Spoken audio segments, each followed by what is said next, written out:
За бид ил хаант улсын үед хамаарах Монголын түүх соёлын өвийн талаар Монгол Улсын их сургуулийн түүхийн тийнхийн багш түүхч доктор Анх баяртай ярилцах гэж өнөөдөр бидний урилгыг хүлээн авч хүрсэн ирсэнд баярлалаа. Та яг ил хаант улсын үеийн түүхийг бол олон жил судалж намаа хүртэл хэвлүүлээд амьдсан. Би бас нэг зүйлийг сонирхомоор байна л да. Яг ил хаант улс гэж яг ямар утгатай үг байгаа юм бэ? Энэ бас өөрөө Монгол үг байгаа тийм үү? За энэ болохоор улс Харьяат улс гэсэн утгатай үг. Ил гэдэг маань Харьяа гэсэн утгатай үг. Энэ болохоор улс Гүйг хааны тамган дээр ил булхаа иргэн. Ил гэдэг нь Харьяат иргэн, булгааг гэдэг нь дайсан улсын иргэн гэсэн үг. Тэгэхээр энэ бол Харьяат улс буюу Монголын эзэнт гүрний улсын бүрэлдэхүүн улс гэсэн тийм утгатай. Тэгэхээр ойролт орнын бүс нутагт одоо өнөөгийн Иран, Иракийн улсууд, хуучаар бас Персийн эзэнт гүрний улс орнуудад үлдсэн Монголын түүхэн дурсгал зүйлсүүд одоо яг юу байдгийг бэ? Хадгалж үзсэн зүйлс байдгүй. Бидний талаар бас ерхий судалгаа хийж чадсан байдığım бол.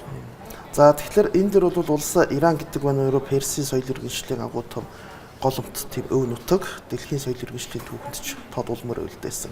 Тэгэхээр энэ дэр бол одоо ил хаант улсын үеийн түүх соёлын дурсгалуудын одоо дардаг жинг бол би одоо нэг жишээгээр хэлэхэд одоогоор 20 гаруй түүх соёлын дурсгал нь бол ЮНЕСКОгийн соёлын бүртгэлийн үед орсон байдаг, соёлын үед орсон байдаг дэлхийн Иранаас. Энэ дотор нь 4 нь ил хаант улсын үед холбогдох дурсгал байна. За энд бол одоо бид бүхний хамгийн сайн мэдих одоо өл Султаны хотод байгаа Ил хаан Үлзитийн бунхан байж байгаа. Энэ бол одоо 47 м-ийн өндөртэй дунд зууны уран барилгын дурсгалууд дундаас одоо 3-т ордог. Эхлээд бол одоо Флоренцийн сүм, 2-т нь Стамбул дахь Ая Софиагийн сүм, 3-т нь Үлзит хааны дурсгал бол одоо хэмжээгээр томд ордог. За үүний дараа бол мөн одоо Ираны баруун нутагт байж байдаг Тахтай Сулейман гэдэг одоо нэг эртний төөр бий. За энэ болохоор хуучин Сасанидын эзэнт гүрний үед том байсан байгууламжийг нураад балгас сулцсан байсныг Абага хаан 1270-аад оны үед бол одоо засаж сэргээгээд зуны ордон болгосон байдаг мөн авын газар гэж бас ингэж нэрэлдэг зарим сурвалжид. За энэ байгууламж мөн одоо ил хаант улсын үе одоо байгаа үлдэгдлүүд ил хаант улсын ерөнхий төрхтэй гэсэн үг нэг яг архитектурын юм. Энэ үгээрээ бол мөн одоо дэлхийн соёлын өвд жагсаалтанд орсон байдаг. За мөн үүнээс гадна ил хаант улсын 2 дахь нийслэл болох Тебриз хотын Гранд базар гэдэг одоо их зах нь те. Энэ бол ил хаант улсын үед бол Тебризийн худалдаа 8 хамгийн өндөр хөгжсөн. Одоогийн Тебризийн тэр Гранд базар буюу их захын одоогийн байгаа энэ хэлбэр төрх нь бол ил хаант улсын үед болсон хэлбэр төрх. Энэ бол мөн одоо жагсаалтанд орсон байдаг. За мөн үүнээс гадна бол Эрдебил хотод байдаг Сафиуддин Эрдебилийн бунхан гэдэг том цогцлбор байгаа ингээ бунхан сүмтэй. Энэ бол мөн одоо ил хаантын улсын сүүл үед холбогддог ийм архитектурын дурсгал байгаа. Тэгэхээр архитектурын одоо түүхэн юм дурсгал, бие дурсгал нэлээд олон байгаад байна. Цаашаад бас түүхэн их сурвалжууд ер нь ямар байдаг вэ? Монгол улсаас өөрийн түүхийг бусад улсуудын түүх бичвэрүүдээс бас тэмдэглэл үлдээсэн байдаг. Перс талаас ирсэн бас их сурвалжуудыг бид нар бүрэн дүрэн судалж амжсан уу? За тэгэхээр энэ бол одоо манайд их сурвалж судлалынхаа үед бол их дөнгөж эхлэлийн шатанд явж байгаа асуудал. За тэгэхээр бол Монголын эзэнт гүрний түүхийн судлахад бол Перс сурвалжууд бол одоо Монголын нус товчооны дараа Монгол хэлт сурвалжуудын дараа бараг 2-т орох дурсгал гэж ач холбогдлын үед бол үзэж болно. За энд бол одоо бид Жувенигийн ертөнцийг байлдан дагуулагчийн түүх, Рашид ад-Дины судрын чуулган, Вассафын түүхч гэдэг юм уу. Эдгээр болохоор Монголын эзэнт гүрний түүхийг судлах үндсэн сурвалжуудын тоонд ордог. За сүүлийн үед хийсэн судалгаагаар бол одоо 2018 онд мөн одоо Иранд гарсан нэг судалгаагаар Монгол ил хаант улсын үеэс одоо өнөөдөр Ираны архив номын сангууд одоо үлдэж хоцорсон сурвалж бичгийн тоо бол одоо гар бичмэлтэй сурвалж бичгийн тоо бол 2000 гаруй 2200 гаруй байна гэдэг ийм бас судалгаа байж байгаа. Тэгэхээр бол улсаа ил хаант улс маань одоо Ираны дундад зууны Ираны түүхийн шинжлэх ухааны хөгжлийн бол одоо хамгийн оргил үе байсан учраас энэ үеэс бол одоо 700 жилийн туршид одоо үлдэж хоцорсон 2000 гаруй бит ном байна одоо гар бичмэл байна гэдэг нь бол маш том үзүүлэлт. Эсвэргээр одоо чинь Монголд байгаа Персийн түүхэн дурсгал зүйлсүүд ер нь юу байдаг вэ? За Монголд байгаа Персийн түүхэн дурсгал гэдэг байх юм бол ер нь бол байхгүй л да. Яг уу зүгээр Сасанид үе эртний Персийн хаант улсын үеийн зоос одоо жишээ манай археологийн дурсгалуудаас бол олдож байна. За Хүннүгийн одоо тэр ноён уулын булчнаас бол Перс хивсний тасархаа гарч ирсэн. Энийг бол одоо сэргээн засварлсан одоо ийм Перс хевс бол байж байгаа. Энэ бол бас Ираны судлаачдын анхаарлын төвд ордог зүйл. За мөн үүнээс гадна бол хадны бичээсүүд дээр бас Перс хэлээр их тийм хадны бичээс бичиг соёлын туслалын зүйл байна. За эдгээрээс одоо бидний хамгийн том мэдэх нь бол өнөөдөр Эрдэнэ зуугийн үүдэнд байсан соёмботой нэг ийм зан зүрээс соёмботой юм хөшөө байсан. Соёмботой юм хөшөө байдаг. Одоо хар хорны музейд байгаа. Энэ хөшөө маань бол өөрөө яг хар хорон хот дахь нийт мусульман иргэдийн тэ одоо тэр вакф гэж нэрлэдэг жаса одоо тэ шашны эдийн засгийн байгууллага шүү дээ сан гэсэн. Тэр сангийн одоо яг бичээс нь бол перс хэлээр ингээд хөшөөг бүрэн дүүргэсэн юм бичээс бол одоо энэ манай хар хорны музейд байж.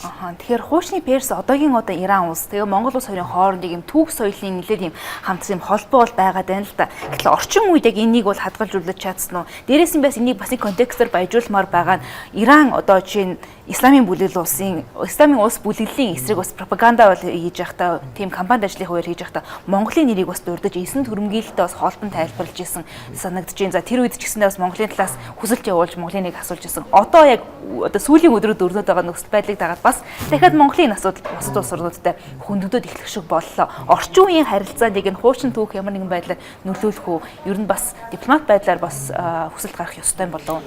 За энэ бол яг хөө зүгээр Ираны засгийн газрын гишүүдээс тэ мэдээллийн сайд одоо Twitter жиргсэн жиргээ дээр бол энэ одоо Монгол шиг тэ одоо Америк бол террорист юм. Хуучин монголчууд байсан дараа нь одоо энэ исламын террористууд байна. Тэгээд Америкчууд бол энэ Ираны соёлын эсрэг юм үйл ажиллагаа явуулж байна гэсэн ийм утгатай зүгээр Twitter-ийн юм жиргээ байж байгаа.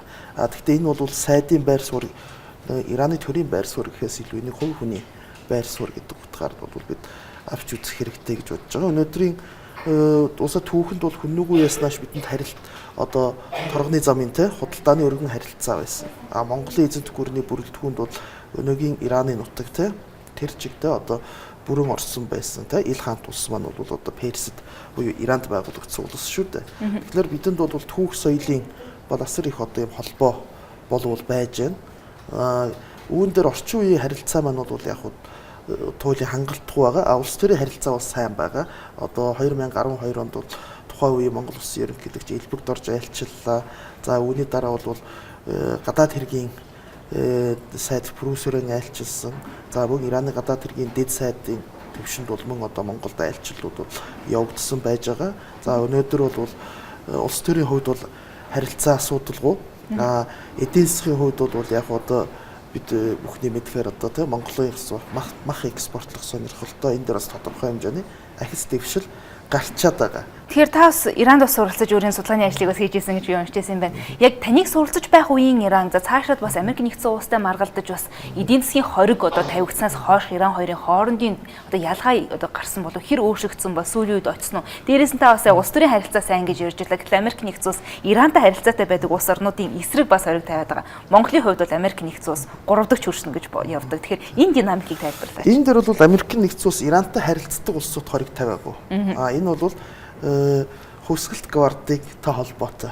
Ираны хөвсгөлт гвардтай холбоотой үйл ажиллагаа явуулсан хувь болон хуулийн этгээдэд хориг тавьж байгаа. Тэрнээс биш Ираны төр засгийг бол өнөөдөр Америк улс шүүмжилж байгаа болохоос биш тийм хориг арга хэмжээнд юу гэдэг Ираны улс төрийн харилцаанд бол хориг тавиагүй байж байгаа. Зөвхөн нефтийн худалдаа тодорхой салбарууд дээр тавигдсан. Энэний үндэслэл нь болохоор Иран улсыг баяжуулах гэдэг нь гэдэг утгаар биш.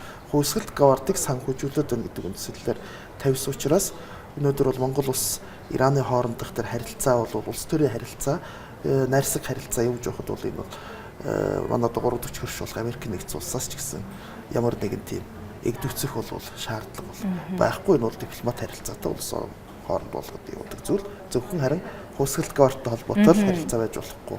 Гэхдээ одоо жишээ нь Ираны удирдлагуудаас мэдэгдсэн энэ нөгөө цөмийн одоо баяжуулах, уран баяжуулах үйл ажиллагаа хязгаарлахаа боллоо гэдэг шийдвэрийг гаргаж ирсэн. Яг одоо цөмийн эрчим хүчин чиглэсэн одоо энэ одоо байгууламжуудаа бас инхийн бус замаар ашиглах ер нь магадлал яг хэр байгаа вэ яг одоогийн нөхцөл байдалд? За Иран бол улаасаа 2005 оноос хойш бол нэг шинэ үед орсон Ахмединежатын үе.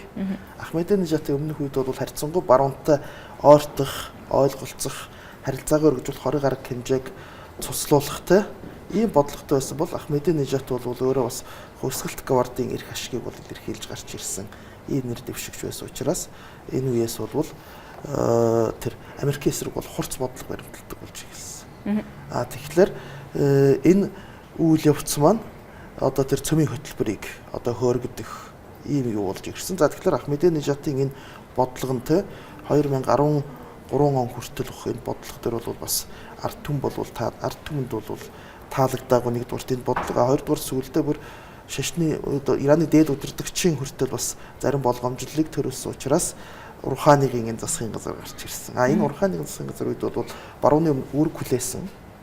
Одоо 6 улсын 6 этгээдийн Ираны цөмийн хэлэлцээрх 6 талт хэлэлцээрт. Энэ үүргээ бол Иран улс 2017 он хүртэл бол ерөнхийдөө биелүүлж ирсэн. Хамгийн гол нь Трамп гарч ирэнгүүтээ тэр 6 талт хэлэлцээрээс Америкийн нэгдсэн улс гарснаар энэ бол Ираныг байр суурь өөрчлөхөд хүргэсэн. Гэхдээ бол энэ олон улсын ажиглагчдын үзэж байгаагаар бол Иран цөмийн тэр хөтөлбөр дээр одоо уран баяжуулагчдын энэ дөр бол одоо зэвсгэлийн шин чанартай тэв технологи бол гаргах төвшөнд бол хүрсэн гэдгийг бол олон улсын ажиглагчид хэлдэг. За баярлалаа, өнөөдөр бидний урилгыг хүлээн авч хүрэлцэн ярьж ярилцсан.